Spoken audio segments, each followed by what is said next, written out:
तो फिल्म की शुरुआत होती है एक ऐसे प्रीस्ट से जिसका गॉड पर सही बिलीव ही उठ चुका है, क्योंकि जब उसका बेटा पैदा हुआ था तो तब बहुत सारी प्रेस करने के बावजूद गॉड ने उसके बेटे को ठीक नहीं किया था। उसके बेटे का इलाज किया था डॉक्टर्स ने, इसीलिए अब उसका गॉड पर से बिलीव उठ गए साइंस पर बिलीव हो गया था। अब जब गॉड से बिलीव उठ गया था तो डेविल और सारी ही पैरानॉर्मल चीजों से भी बिलीव उसका उठ गया था। वो ये मानने लगा था कि डेविल वगैरह इस दुनिया में कुछ भी नहीं होती, ये सिर्फ लोगों के बनाए ढोंग हैं। लोगों को कोई ना कोई मेंटल इलनेस होती है और उसे वो डेविल का नाम दे देते हैं। पता चलता है कि कॉटरनाकस सबसे बड़े प्रीस्ट का बेटा भी था, इसलिए बहुत से लोग एक्सॉर्सिज्म को लेकर कॉटरनाकस पर बहुत ज्यादा बिलीफ भी कहते थे और कॉटरनाकस सबका फेक एक्सॉर्सिज्म कहता था और उन्हें ये यकीन दिलवाता था कि उसने एक्सॉर्सिज्म किया है और डेविल को उनके अंदर से निकाल दिया है। और इन फेक एक्सॉर्सिज्म्स के बावजूद भी लोग ठीक हो जाते थे और हर बार कॉटन का अपने ऊपर बिलीफ और ज्यादा बढ़ जाता था कि वो बिल्कुल ठीक है, यहाँ पर कोई डेविल नहीं होता। और अपनी इन फेक एक्सॉर्सिज्म्स के बावजूद भी वो लोगों से बहुत ज्यादा फी चार्ज करता था। कहीं ना कहीं इलाज तो उन्होंने किया ही था ना, चाहे डेविल का या फिर उनके दिमाग का। वक्त गुजरता रहता है और माँ अब इन सारी चीजों से थक चुका होता है। उसकी वाइफ हालांकि उसका हर काम में साथ दिया करती थी, पर अब उसने ठान ली थी कि वो इस तरह का कोई और काम नहीं करेगा। इसी दौरान उसकी मुलाकात होती है आयरिस और डेनी नाम के दो फिल्म मेकर्स से। वो जाते थे एक्सॉर्सिज्म्स वगैरह पर एक डॉक्यूमेंट्री बनाना और यहाँ कॉटरनाकस उन सबसे कहता है कि डेविल वगैरह कुछ नहीं होता और एक्सॉर्सिज्म भी कहीं एक्सिस्ट नहीं करता, ये सिर्फ लोगों के दिमागों का एक मसला है। मैं भी एक्सॉर्सिज्म के नाम पर बस उन्हें यही यकीन दिलवाता हूँ कि उनके अंदर से डेविल निकल गया और लोग ठीक भी हो जाते हैं। हालांकि अब वो ये सब छोड़ना चाहता था और छोड़ने से पहले वो ये पैगाम सब लोगों को देना चाहता था कि ये सारी बातें फेक होती हैं, इन पर बिलीव करना छोड़ दिया जाए। इसलिए वो डॉक्यूमेंट्री बनाने के लिए भी मान जाता है और साथ में एक और एक्सॉर्सिज्म करने के लिए भी तैयार हो जाता है ताकि उस फेक एक्सॉर्सिज्म की वीडियो बनाकर सबको यकीन दिलाया जा सके। अपनी टीम तो तैयार कर अब कॉटन एक काम के लिए निकल जाता है जहां पर एक फार्मर ने अपनी बेटी नील के एक्सॉर्सिज्म के लिए उसे बुलाया था। अब रास्ते में वो उस गांव के बारे में काफी इंफॉर्मेशन भी कलेक्ट करता है और इसे एक अजीब सी बात ये पता चलती है कि उस गांव में बहुत से लोगों का ताल्लुक एक अजीब से कर्ज से है जो शैतान की पूजा करते हैं और शैतान के लिए काफी सारे रिचुअल्स भी परफॉर्म करते हैं। याद तक के वो कुछ बच्चों और इंसानों को मारकर डीमन को खुश करने के लिए सैक्रिफाइस भी देते हैं। खैर कॉटन को तो पहले ही बातों पे की नहीं था। वो आगे बढ़ जाता है और रास्ते में उसे एक लड़का मिलता है जिससे वनील के घर का एड्रेस पूछता है। लड़के को जैसे ही पता चलता है कि कॉटन एक प्रीस्ट है तो वो उसकी गाड़ी पर पत्थर मारने लगता है और ये सब कॉटन को काफी अजीब लगता है। खैर थोड़ी देर बाद ये लोग किसी तरह फार्मर के घर पहुंच जाते हैं और यहाँ आकर कॉटन को पता चलता है कि जिस बच्चे ने उसे पत्थर मारे थे वो बच्चा कोई और नहीं बल्कि उसी फार्मर का बेटा और नील का भाई था। खैर कॉटन उस बच्चे के ऊपर ज्यादा ध्यान नहीं देता और इस फार्मर की बातें सुनने लग जाता है। जो फार्मर आप उन्हें बता रहे थे कि उनकी बेटी पिछले कई दिनों से अजीबोगरीब हरकतें कर रही है, यहाँ तक कि उनकी बेटी ने उनके हॉर्स को और उनकी एक हैन को भी मार दिया। इसके बाद वो उन्हें घर लेकर जाता है और जहां पर उन्हें नील के बहुत सारे कपड़े दिखाता है जो खून से पूरी तरह लथपथ थे। लेकिन इस टाइम वो दिखते हैं कि नील बिल्कुल नॉर्मल थी। है कुछ देर बाद कॉटन अब नील से बात करता है। यही एक 16 साल फियर की थी जिसके बारे में पता चलता है कि हाल ही में उसकी मदर की डेथ हुई थी जिसकी वजह से वो बहुत ज्यादा डिस्टर्ब रह रही थी आजकल। कॉटन उससे पूछता है कि तुमने उस हॉर्स को मारा है और बाकी सब चीजों को, तो वो लेके इनकार करती थी और कहती है कि अगर मैंने किया भी है तो मुझे याद नहीं। इसके बाद बातें करते हुए नील उसे अपने रूम में लेकर जाती है और यहाँ पर बहुत सारी पेंटिंग्स दिखाती है। इन्हीं पेंटिंग्स में उसने मार्था की भी एक पेंटिंग बनाई थी जो कि एक जूइश रानी थी और जूइश लोग एंटी क्राइस्ट को अपना मसीहा मानते हैं। फिर इसके बाद अब कॉटन उस फार्मर से बात करता है और उसकी वाइफ की मौत के बारे में भी काफी सारी इंफॉर्मेशन कलेक्ट कर लेता है। उसके बाद एक्सॉर्सिज्म के लिए कुछ चीजें लेने के लिए अपनी कार की तरफ चल जाता है तो उसकी मुलाकात फार्मर के बेटे से हो जाती है जो उसे कहता है मैं नहीं चाहता कि तुम यहाँ पर रहकर एक्सॉर्सिज्म करो। और वजह वो ये बताता है कि उसे लग रहा है कि उसकी बहन बिल्कुल ठीक है और उसे किसी एक्सॉर्सिज्म की भी जरूरत नहीं। लगता तो कॉटन को भी यही था, लेकिन कॉटन अपने सारे ड्रामे से पहले ही बोल दौड़ी सीखता था, इसीलिए वो हंसता है और अंदर आ जाता है। अब अपनी चीजें अंदर लाने के बाद वो एक्सॉर्सिज्म शुरू कर देता है और यहाँ पर एक पानी का टब भी मंगवा लेता है। उस टब में मुनील के पांव रखता है और उसके बाद सबको आंखें बंद करने को कहता है ताकि वो कुछ प्रेयर्स कर सके। असल में वो कुछ प्रेयर नहीं कर रहा था बल्कि पानी में कुछ डाल रहा था, और ये सब नेल के भाई ने भी देखा था। ये देखकर वो हंसता है और यहाँ से बाहर चला जाता है। जब बाकी सब लोग यहाँ पर आंखें खोलते हैं तो कॉटन दिखाता है कि इस तरह ये पानी उबल रहा था। हालांकि वहां पे एक केमिकल रिएक्शन हो रहा था, लेकिन कॉटन ने ऐसा जाहिर किया जैसे डिमोनिक पावर्स की वजह से ये पानी उबल रहा है। यहाँ पर कॉटन अब सब लोगों को बताता है कि ये बच्ची एक एवलम नाम के डीमन से पोजेस हुई भी है और उसे एक्सॉर्सिज्म के लिए कुछ और चीज लेने के लिए कार तक जाना होगा। बॉस दिन में बाहर आया था सिगरेट पीने के लिए, जहाँ पर वो बच्चा उसे दोबारा मिलता है और कहता है अब मुझे तुमसे कोई प्रॉब्लम नहीं, तुम जो चाहो वो कर सकते हो, क्योंकि मैं तुम्हें देख चुका हूँ कि तुम फेक प्रीस्ट हो और यहाँ पर एक्सॉर्सिज्म भी फेक ही कर रही हो। ये पहली मर्तबा था कि कॉटन का झूठ किसी ने पकड़ लिया था। कॉटन घबरा जाता है तो लड़का कहता है अरे घबराओ नहीं, मैं तुम्हारे बारे में किसी को नहीं बताऊंगा। फिर अब वो एक टेप रिकॉर्डर और कुछ चीजें लेकर रूम के अंदर आ जाता है। वो रूम में सेटअप लगाता है पहले और वहां पर नेल को बुला लेता है और फिर वो रिकॉर्डर चलाकर यहाँ पर ऐसी एक्टिंग करनी शुरू कर देता है कि जिस तरह वो एक्सॉर्सिज्म कर रहा हो और डीमन बार पर उस पर भी हमला कर रहा हो। जिसके बाद वो खुद डीमन से लड़ा, उसने नेल को बचाया और उसका एक्सॉर्सिज्म कंप्लीट कर लिया। ये सब एक एक्टिंग थी, लेकिन इस एक्टिंग से उस बच्चे को और उसके डैड को ये यकीन आ गया था कि उसकी बॉडी से डीमन निकल चुका है। जिसके बाद वो अपनी फीस लेता है और यहाँ से निकल जाता है। ये लोग तो वैसे अपने घर वापस जाना चाहते थे, लेकिन रास्ते में रात हो गई थी। अंधेरा ज्यादा होने की वजह से ये लोग एक होटल में ही रुकने का डिसाइड करते हैं। कॉटन आज बहुत ज्यादा खुश था, उसने काफी सारे पैसे तो कमा लिए थे कि सब सो जाते हैं, पर अचानक आधी रात में इनकी आंखें एक अजीब सी आवाज से खुलती है और शॉकिंगली ये लोग देखते हैं कि नई इनके रूम में इनके बेड पर थी, हालांकि इनका दरवाजा बंद था और नेल को तो इनके उतरता एड्रेस भी पता नहीं हो सकता था। ये सब कुछ सच में डरा देने वाला था और अब कॉटन वे इन चीजों से घबराया। इतनी देर में ये लोग देखते हैं कि नेल की तबीयत बिगड़ने लगती है, वो वॉमिटिंग करने लगती है और ये लोग उसे हॉस्पिटल ले जाते हैं। वहां जाने पर पता चलता है उसे खास कुछ नहीं हुआ था, बिना किसी वजह के ही उसे वॉमिट हो गई थी। हॉस्पिटल में कॉटन उसके डैड को भी बुला लेता है और उसके डैड खुदन से संभाल गए थे कि आखिर क्यों उसके एक्सॉर्सिज्म से उसकी बेटी के ऊपर कोई असर नहीं हुआ। तब कॉटन उसे समझाता है कि आपकी बेटी को एक्सॉर्सिज्म के लिए एक डॉक्टर की जरूरत है। इस फॉर्म में कॉटन पर भड़क जाती है और कहते हैं कि मुझे डॉक्टर्स पर भरोसा नहीं, डॉक्टर्स मेरी वाइफ को नहीं बचा पाए थे। ये बिल्कुल कॉटन जैसा ही केस था, लेकिन बिल्कुल उलट। जहां कॉटन को डॉक्टर्स और साइंस पर बिलीफ था, वहीं इस आदमी को गॉड पर बिलीफ था। ये सारी सिचुएशन समझते हुए कॉटन अब यहाँ से खामोशी से उठ जाता है और यहाँ के एरिया के प्रीस्ट के पास जाता है। वो प्रीस्ट को समझाता है कि किस तरह से नेल को एक डॉक्टर की जरूरत है, लेकिन उसके डैड इस बात को मानने के लिए तैयार नहीं है।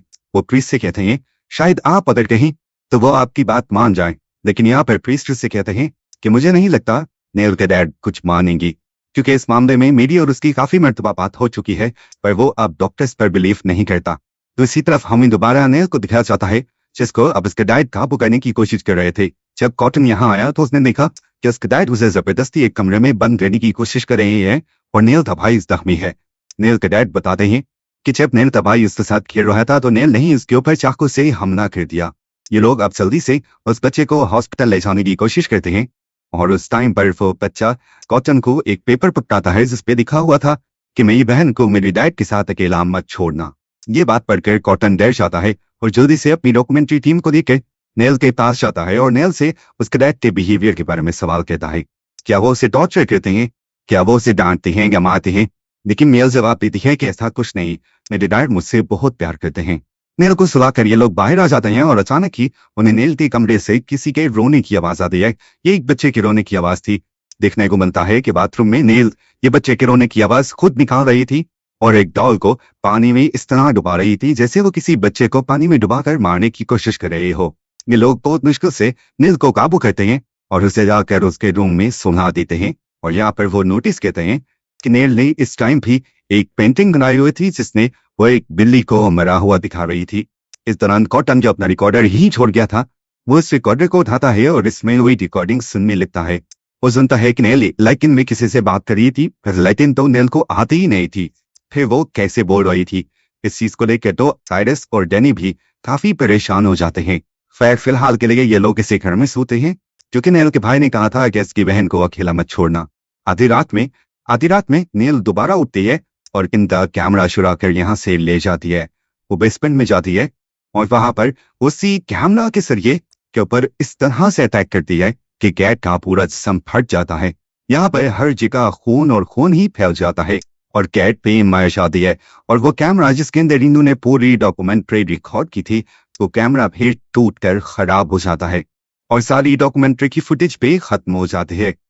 ये सब करने के बाद अब वो कॉटन के पास आई थी कॉटन को मारने की, लेकिन ठीक कट पर कॉटन की आंख खुल गई। उसने नेल को किसी तरह से काबू किया और उसके रूम में जाकर सुला दिया। इन्होंने जब बैठ के देखा तो इन्हें इनका कैमरा नहीं मिला। फोट होने की जब ये लोग नीचे गए तो इन्होंने कैट को बुरी तरह मरा हुआ पाया और ये देखकर ये लोग परेशान हो गए कि इस टाइम वो कैट बिल्कुल उसी तरह मरी थी जिस तरह नेल ने उस पेंटिंग में बनाई हुई थी। ये लोग अब उस कैट के साथ वाली पेंटिंग्स पर बेहोर करते हैं। एक पेंटिंग में उसने कॉटन को बनाया था हाथ में क्रॉस लिए और दिखाया जा रहा था कि उसके सामने बहुत सारी आग जल रही है, जबकि दूसरी पेंटिंग में उसने बनाया हुआ था कि आयरिस और डैनी जो कि फिल्म मेकर्स हैं उनका गला कटा हुआ साइड पर पड़ा है। अब क्योंकि इन लोगों ने देखा था कि जब नेल ने जो भी पेंटिंग बनाई थी वो उसी तरह पूरी हो रही थी, इसलिए आयरिस और डैनी तो बहुत ज्यादा डर भी जाते हैं और वो फौरन यहाँ से जाने की बात कहते हैं। पर कॉटन उनसे कहता है, मैंने कहा है ना, ये डेविल पोजेशन और एक्सोर्सिज्म वगैरह कुछ नहीं होता और मुझे पूरा यकीन है कि उस बिल्ली को भी नेली ने खुद मारा है, इसीलिए आराम करो और सो जाओ। इनकी इन्हीं बातों के दौरान अब इन्हें दोबारा से नेल के कमरे से अजीबो गरीब आवाजें आने लगती हैं। इस टाइम भी नेल लिटन लैंग्वेज पे किससे बात कर रही थी। ये लोग जब कमरा खोलकर चेक कहते हैं कि नेल किससे बात कर रही है तो वहां उन्हें नेल के अलावा कोई नहीं नजर आता। ये लोग कमरा बंद कर देते हैं और कमरा बंद करते हुए नेल कॉटन को एक अजीब डेपल स्माइल देती है। फिर इतनी देर में इन्हें हॉस्पिटल से एक वॉइस मेल रिसीव होता है जिसमें बताया जा रहा था कि कल जो इन्होंने नेल के टेस्ट करवाए थे उनकी रिपोर्ट्स आ गई है और उसमें पता चला है कि नेल प्रेग्नेंट है, हालांकि वो एक अंडर एज गर्ल थी। ये कैसे हो सकता था? ये बात सुनकर कॉटन के जहन में सबसे पहले एक ही बात आती है कि जरूर ये सब उसके डैड ने ना किया हो, क्योंकि उसका बेटा यही कहकर गया था कि उसके डैड को उसके साथ अकेले मत छोड़ना। कॉटन इस बारे में फौरन उसके डैड से बात करने का फैसला करता है, लेकिन उसके डैड बताते हैं कि कॉटन अभी तक वर्जिन है, उसके साथ कभी कुछ ऐसा नहीं हुआ कि उसका बेबी हो सके। वो कहता है जरूर उसके साथ ये सब किसी डीमन ने किया होगा ताकि एंटी क्राइस्ट, एक बहुत बड़ा शैतान इस दुनिया में आ सकी। ये बातें सुनकर कॉटन को लगता है कि वो आदमी पागल हो गया है, वो उसके ऊपर चिल्लाता है। तो वो आदमी भी कॉटन से कहता है कि तुम लोग यहाँ से बाहर चले जाओ, तुम लोग मेरी बेटी का इलाज नहीं कर पाए और अब मैं खुद ही अपनी बेटी के डीमन से लड़ूंगा। ये सारी बातें कहकर वो यहाँ से जल्दी से चला जाता है अपनी वाइफ की ग्रेव के पास और वहां बैठकर कुछ प्रेयर्स करने लग जाता है, जबकि दूसरी तरफ नेल के कमरे से भी अजीब और गरीब आवाजें आने लग जाती हैं। कॉटन आयरस और डैनी से कहता है, मुझे लगता है कि इसके डैड इसे मार देंगे, इसलिए हमें इसे लेकर यहाँ से चले जाना चाहिए। ये लोग अब जब नेल को लेने के लिए उसके रूम का दरवाजा खुलते हैं तो अचानक वहां की लाइट चली जाती है और ये लोग नेल को अलमारी के ऊपर बैठा हुआ दिखते हैं जहां पर चढ़ना भी इम्पॉसिबल था। नेल यहाँ पर अजीबो गरीब आवाज में गुर्राते हैं इन्हें देखकर और अचानक से ही ऊपर से जंप करते हुए कॉटन पर अटैक करने की कोशिश करते हैं, पर कॉटन अपने आप को बचा लेता है, जिसके बाद नेल दोनों टांगों और पांव के जरिए किसी जानवर की तरह चलने लग जाती है। उसके चेहरे से साफ लग रहा था कि वो सच में एक डीमन के पोजेशन में है। जैसे ही उसके डैड यहाँ आते हैं उसको ऐसी हालत में देखकर फौरन उसे मारने की कोशिश करते हैं, पर कॉटन सामने आकर उसे बचा लेता है और कहता है, रुक जाएं, मैं इसका सही एक्सोर्सिज्म करूंगा। ये पहली मर्तबा था जब सालों बाद कॉटन एक सही एक्सोर्सिज्म परफॉर्म कर रहा था और इस सब में उसे काफी मुश्किल भी आ रही थी। जैसे जैसे एक्सोर्सिज्म आगे बढ़ता है नेल के ऊपर उस डीमन का कब्जा और ज्यादा बढ़ने लगता है। वो डीमन अपने आप को जाहिर करने लग जाता है, जिसकी वजह से नेल को बहुत ज्यादा दर्द होता है, उसकी बॉडी मुड़ने लग जाती है और यहाँ कॉटन उससे पूछता है, कौन हो तुम? डीमन बताता है, एबलाम। ये वही नाम था जो कॉटन ने छूटे एक्सोर्सिज्म के लिए इन सबको बताया था। कॉटन डीमन से पूछता है, बताओ नेल कहाँ पे है, तुमने इसके साथ क्या किया? वो कहता है कि वो जहन्नुम की आग में जल रही है और जल्द ही तुम भी एक आग में जलोगे। कॉटन को उसकी बातें अजीब लगती हैं, इसलिए अब वो दोबारा से अपना एक्सोर्सिज्म शुरू कर देता है और अपनी प्रैंक्स करने लगता है, पर डीमन उससे कहता है कि अगर तुम 10 सेकंड तक चुप रहे तो मैं नेल की बॉडी को छोड़ दूंगा। उसकी बात मानकर वो चुप हो जाता है और यही बस उसकी सबसे बड़ी गलती थी। यहाँ डीमन उसके चुप रहने का हर एक सेकंड खुद गिन रहा था, वो भी नेल की उंगलियों पर, और इतना जोर से कि नेल की हर सेकंड बाद एक उंगली टूट जाया करती थी। ये देखकर कि नेल को दर्द हो रहा होगा, कॉटन दोबारा से अपनी प्रैंक्स शुरू कर देता है। अब उसके दोबारा प्रैंक्स करने पर डीमन हंसने लग जाता है और उससे कहता है कि क्या तुम्हें अपनी बॉडी का सुकून चाहिए? ये सब उसने अजीब और गरीब लैंग्वेज में कहा था। ये सुनना था कि कॉटन को कंफर्म हो गया कि ये बच्ची पोजेस्ड नहीं है अगर उसके अंदर कोई डीमन होता तो उसे हर बात बहुत अच्छी तरीके से पता होती, लेकिन ये एक बच्ची थी इसीलिए तो उसने गलत बोला। वो समझ गया कि जरूर किसी और ने इसके साथ कुछ बहुत गलत किया है, जिसकी वजह से उसका दिमाग हिल गया है। अब यहाँ पे अब वो ऐसी बातें कहने लगता है जैसे वो नील से बातें कर रहा हो, और सच में नील दोबारा से उससे बात करने लगती है। और यहाँ एक पॉइंट पर तो हमें भी फील होता है कि शायद वो पोसेस थी ही नहीं, वो ये सब एक ड्रामा ही कर रही थी। वो यहाँ पे बहुत सारी बातें कहती है कॉटन से, और कॉटन बाहर जाकर उसके डैड को बताता है कि तुम्हारी बेटी पोसेस नहीं है, उसके अंदर कोई डीमन नहीं है। सबसे पहले तो वो अपनी माँ की मौत का सदमा बर्दाश्त नहीं कर पाई, और दूसरी बात उसकी इस हालत का जिम्मेदार एक लड़का है जो कि एक बाहर में काम कहता है। नील के डैड को कॉटन पे यकीन नहीं था। वो जाकर रही बात जब अपनी बेटी से पूछते हैं, और उनकी बेटी भी जब ये सब कुछ खुद बताती है तो उसके डैड टूट जाते हैं। लेकिन है उनकी एक बहुत बड़ी फिक्र खत्म हो गई थी कि उनकी बेटी पोजेस नहीं थी। इसी तरह हमें दिखाया जाता है कि इनके एरिया के पास्टर भी इनकी खैर आते हैं, क्योंकि उन्हें पता चला था कि यहाँ पर एक्सॉर्सिज्म चल रहा है। लेकिन जब उनके यहाँ आने पर उन्हें सारा सच बताता है तो पास्टर भी नील के डैड को यकीन दिलाते हैं कि इस लड़के की उनकी बेटी बात कर रही है और लड़का सच में अच्छा नहीं है। हो सकता है कि उस लड़के ने ऐसा सब किया हो। ये कहने के बाद ये लोग फैसला करते हैं कि अब कॉटन और उसकी टीम यहाँ से चले जाएंगे, जबकि पास्टर और नील के डैड खुद इस सारे केस को संभालेंगे। अब कॉटन और इसकी पूरी टीम जब वापिस आ रहे थे तब रास्ते में उन्हें वही रेस्टोरेंट दिखाई देता है जहाँ पर वो बुरा लड़का काम किया करता था। ये लोग उससे जाकर पूछना चाहते थे कि आखिर तुमने एक मासूम बच्ची के साथ वो सब कुछ क्यों किया। तब वो लड़का एक शॉकिंग ट्विस्ट ये बताता है कि उसने किसी के साथ कुछ बुरा किया ही नहीं और ना वो कर सकता है, क्योंकि उसे लड़कियां पसंद ही नहीं। ये सुनकर तो कॉटन का दिमाग खराब हो गया था कि नहीं दूसरे पास्टर ने उसे झूठ बोला था, और झूठ बोलने का मकसद क्या हो सकता था। वो समझ गया कि जरूर वहां कुछ बुरा होने वाला है, इसीलिए फौरन गाड़ी मोड़ता है और नील के घर वापिस आ जाता है। और इस मर्तबा नील के घर के अंदर हमें बहुत ही अजीबो गरीब चीजें देखने को मिलती हैं। उसके घर में हर जगह खून से शैतानी सिंबल बने हुए थे, और यहाँ पे ना तो नील थे और ना ही उसके डैड और ना ही उसका भाई। ये सब लोग परेशान हो जाते हैं कि आखिर यहाँ हुआ क्या होगा। इससे पहले कि ये लोग पुलिस को कॉल करते, इनको जंगल से कुछ अजीबोगरीब आवाजें आती हैं, और वो आवाजों का पीछा करते हुए जंगल में जाते हैं। वहां जाने पर ये लोग जो देखते हैं वो देखते ही इनकी आंखें फटी की फटी रह जाती हैं। यहाँ पर गांव के सभी लोग, यहाँ तक के यहाँ के पास्टर भी एक रिचुअल परफॉर्म कर रहे थे, जिसे देखकर कॉटन शॉक में रह जाता है। यानी पास्टर भी असल में पास्टर नहीं थे, वो एक कल्ट के लीडर थे जो कल्ट शैतान की पूजा करता था। इन्होंने इस टाइम नील के डैड को पत्तियों से बांधकर एक साइड पर लटकाया हुआ था, जबकि दूसरी तरफ आग के ऊपर इन्होंने नील को लिटाया हुआ था। यहाँ रिचुअल के दौरान ये लोग एबलाम की पूजा करते हैं, और इस दौरान हम देखते हैं कि नील को बहुत ज्यादा दर्द होता है और फिर वो एक लाल रंग के बच्चे को जन्म देती है। ये लोग इस बच्चे को जाकर उसी आग में जला देते हैं जिसके ऊपर पहले नील को बिठाया गया था। वो आग एकदम से बहुत ज्यादा भड़क जाती है, और कॉटन समझ जाता है कि ये आग कोई आम आग है ही नहीं, यही तो असल में वो एबलाम डीमन था जिसकी ये लोग पूजा कर रहे थे। वो अपना क्रॉस निकालता है, उसके साथ लड़ने लग जाता है, और यहाँ पर बिल्कुल वही सीन दिखाया जाता है जो पहले नील ने अपनी पेंटिंग में बनाया था। आयरस जो पीछे खड़ी है सब कुछ नोटिस कर रही थी, वो ये देखकर डर जाती है और समझ जाती है कि जरूर दूसरी वाली पेंटिंग भी पूरी होगी जिसमें उन दोनों का कटा हुआ सर दिखाया गया था। इसीलिए अपनी जान बचाने के लिए वो यहाँ से भागती भी है, लेकिन यहाँ के लोग उसे पकड़कर गला काट कर मार देते हैं। पर डैनी अपनी जान बचाने में कामयाब हो जाता है। वो यहाँ से भाग रहा था कि अचानक उससे नील का भाई टकरा गया, और बिना सोचे समझे इनके भाई ने चाकू से उसके ऊपर अटैक कर दिया और उसका गला भी काट दिया। और यहाँ पर हमें पता चला कि असल में नील का भाई भी उसी कल्ट का मेंबर था, इसीलिए तो हो चाहता था कि नील का एक्सोर्सिज्म ना हो।